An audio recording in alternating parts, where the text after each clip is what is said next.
Đây là nơi nào chứ? Quả là âm phong lỗ hống của bà đã đánh bay ta đến một nơi nào kỳ lạ thật.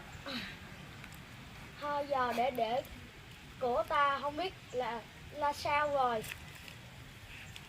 Ta đi đây. Đứng lại đó. Ha, ngươi là ai? Mau khai rõ danh tiếng. Ngươi không cần biết, ngươi đến đây chỉ lấy kiếm. Chịu chết, xem chiêu của ta đây. Chịu chết đi, băng phong đại pháp. Đẹp.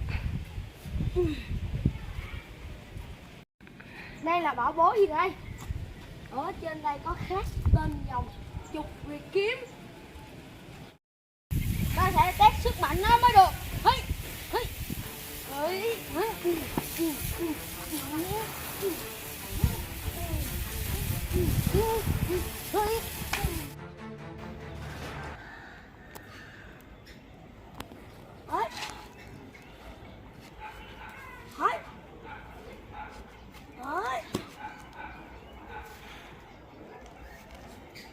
Ta sẽ đi tập luyện và chờ ngài đến đại tên Thiện Tâm và Thịnh Thiên đó.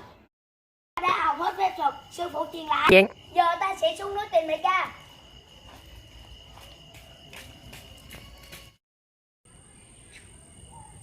Xong anh. Dạ sư phụ. Người hãy đi kêu hàng Lâm Nhi đến đây cho ta. Tuân lệnh. Ây da đâm đích. Hãy Lâm Nhi. Chị Lâm bà gọi ngươi có việc. Đồ. Hãy đi theo ta.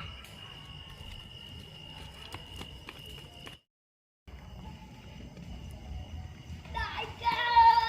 Để đi.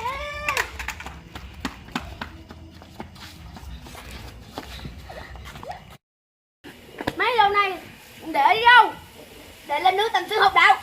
Ha, bây giờ hết là chúng ta đã đủ mạnh, chúng ta mau đi tiêu diệt hàng Lâm Nhi. Dạ đi ca.